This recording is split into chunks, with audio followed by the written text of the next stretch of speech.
standing by to weigh in on this. He is the lead benefit advisor for New City Insurance. And it's great to have Eric Calciano join us here on this topic today. And Eric Calciano, how are you on this glorious Tuesday? I'm doing great. Thank you. A lot of people getting ripped off pharmaceutically in this country. Eric, how did it get there? How did it get to this point where, you know, when I was a kid, maybe when you were a kid, when my parents were, younger people, and they had to go on some sort of medication to treat something, it wasn't quite as expensive to them and their out-of-pocket cost than it is to us now. What's going on here? Yeah, a big piece of that are these pharmacy benefit managers that we're talking about today, like CVS's pharmacy benefit manager, and how they've now vertically integrated with the insurance companies. So CVS Pharmacy Benefit Manager owns Aetna, and Express Scripts, which is another one of the major pharmacy benefit managers, is owned by Cigna, and Optum, the other largest pharmacy benefit manager, is owned by United Healthcare. So now that all of these pharmacy benefit managers are vertically integrated with the insurance carriers that they work with, that they're plugged into those plans, there's revenue sharing agreements amongst them, and really the insurance carrier profits when the pharmacy benefit manager charges more. And so they're basically working to each other's benefits to the detriment of the businesses that purchase their health plans and to the individuals that are on those health plans. So this is okay. So the only person that's left out in the cold is the person that needs the medication, in other words, right? Yeah, it's the consumer, as you were saying at the beginning of this conversation. It's the consumer that's getting the short end of the stick here. Everybody else is making profit off of this situation, and that's why it continues to happen. Okay, so these pharmacy benefit managers, of which we're talking about, CVS being one of them, I'm reading here in this story that was on Axios that they consistently steer patients to costlier drugs because that's a bigger rebate that they get, my guess is, from the drug company. Is this correct?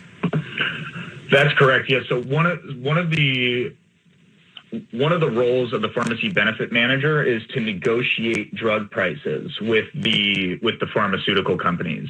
And so but when they do that, they're oftentimes taking that rebate for themselves rather than passing it along to the consumer. So they're basically negotiating lower drug prices, and then they actually pocket those savings.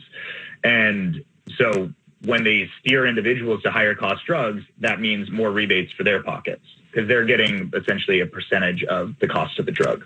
So there are three players that we're talking about here: CVS Caremark, United Health, I believe it's their Optum RX, their Optum prescription plan, and Express Scripts, owned by Cigna. I can tell you right now, I spent many years as an employee with Cigna Express Scripts, and I know how that particular company operates. But all of this seems illegal. I mean, if I was somebody that was elected to serve in Congress or the Senate, I would be all over this because invariably it affects every one of my constituents at some point in their lives. Is the drug lobby so strong in Washington? Are so many of these guys that we elect taking money from drug companies so much that nobody wants to deal with this on a serious basis in Washington, D.C.? I think that there's some truth to what you're saying, but we are seeing that there is some movement towards government intervention because of exactly these inflated prices. So currently there's a couple of places where that's happening. One is in Congress. There is a plan that's under consideration to require that pharmacy benefit managers only can charge a flat fee instead of charging fees based off of the price of the drug. It would be called a delinking provision. And essentially what that would do is the idea there is that it would remove the incentive for the pharmacy benefit manager to recommend higher priced drugs because it would make the same regardless of the drug. So then you could see that individuals would be more likely to use the generic option rather than being pushed towards the more expensive option. The other place where we're seeing a potential intervention is with the Federal Trade Commission. So they launched an inquiry into the pharmacy benefit managers, and what's interesting is even in their release of their press release on this, they talk about how, and this is very true, that the vast majority of Americans don't even know what pharmacy benefit managers are. They're just operating in the background, and yet they're having such a huge effect on what we're all spending on healthcare today. Because pharmacy is, when you look at the cost of pharmacy in a health plan, it's oftentimes 30% of the overall cost. So that's a huge component. And when we see the cost of drugs inflating like they are, it affects everybody's premiums, whether you're taking those drugs or not.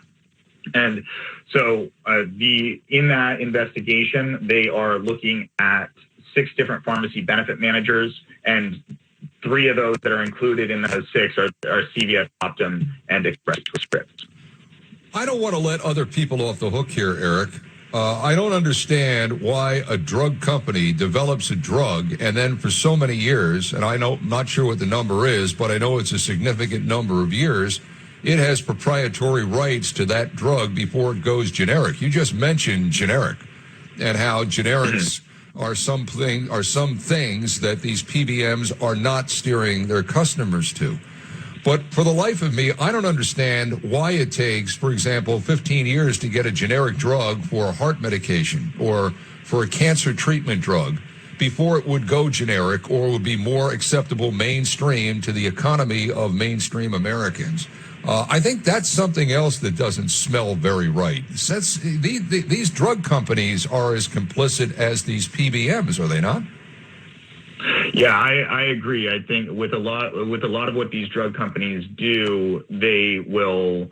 It's clearly highly profit motivated, and in a industry where we would hope that we could have business be a little more motivated to do what's right for people and what's going to be healthy for people, and what's going to result in the most amount of positive effect on the population, rather than just purely seeking to get as much money back in their coffers as they can. Yeah, this is all part of a labyrinth that I think Americans are frustrated with right now.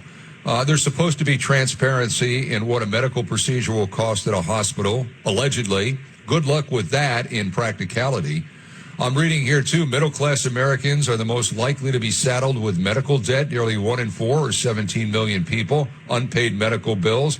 Middle-income Americans, those in the $50,000 to $100,000 a year range, more likely than those with lower incomes to seek care but don't qualify for the same kinds of benefits like Medicaid that are available to lower-income families. Again, same thing, almost 24%, almost a quarter of middle America have unpaid medical bills. So you've got what we just discussed with pharmaceuticals. We have what's going on with hospitals. We have insurance companies that are in business to make business, and you have doctors that steer patients more often than not to these higher class drugs as opposed to generic drugs. This whole thing is out of whack, and that's why I say we elect people to go to Washington and represent us. There's nothing more important to us staying healthy. It should be to the politician, because if you're healthy, chances are you're voting. If you're dead, you're probably not going to vote unless you're in Chicago. So my point being is, it sounds like, yeah, they're dealing with these things in piecemeal, but nobody really wants to tackle where the healthcare industry is in this country. And to me, it's baffling. It really is. There doesn't seem to be a stomach for it, does there? Yeah, agreed. I mean, it's one of those things that we hope will be that the ship will right itself slowly, because it's certainly not happening quickly, but it is a big machine. So it is one of those things to have just a massive change. Is a huge undertaking. And certainly, to your point, I would imagine that a lot of those politicians that are being elected to be representing us are being lobbied by the companies that don't have best interests in mind. Right, and taking money from those companies. I mean, it's not hard. Correct. You can go online and you can Google, just see who's taking what from where in terms of special interest money. It's very easy to research. A lot of people, unfortunately, don't. All right, we know what the problem is. We've just been talking about it. We'll see if what happened with Blue Shield of California has any kind of legs in other parts of the country. But for the average person walking around, Eric, what can he or she do so that they're not getting whacked up the side of the head when all of these medical bills start coming in? Is there anything that the consumer can do to be proactive about this? Yeah. They're in not a good situation right now, right? But there's always things that individuals can do to make sure that they personally aren't being charged an arm and a leg for all the services that they receive. So one of those, for example, is if they are being prescribed a certain medication, is to ask their doctor if there are any generic alternatives and work with their insurance company to work with a generic rather than paying top dollar for brand name and specialty drugs. So that's the biggest thing that you can do from the pharmacy side of things. And then really just being a good healthcare consumer when it comes to selecting your plans, understanding what your needs are and what your plan covers is another big component. So understanding, well, what are my copays for drugs? You know, if I'm on an HSA, for example, I'm going to be paying the full cost of that drug until I've essentially met my deductible. Whereas if I get a plan that has a copay, then I might just pay X amount of dollars. I might pay $30 for a brand new drug. So a lot of it's going to depend on what your needs are. And then I always recommend work with a professional because you as an individual, that's not your job day to day. You'd have your own profession.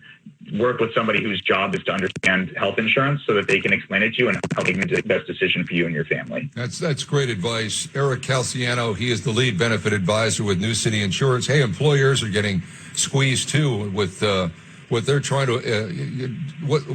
to give their employees with benefits. They're getting squeezed at the top too. Everybody's getting squeezed by that, but that just is great advice, Eric, and really appreciate you weighing in on this topic because it's a sore point with me because there's nothing more important to anyone than their health. I mean, if they're not healthy, nothing else in life matters, really. Money, what you do, where you work. If you're not healthy, nothing else matters, and this is at the root of what ought to be something that's basic for every single American. I really appreciate you weighing in on this. Eric Calciano, thank you for your time. Let's do this again. We'll talk about something else down the road. How about that?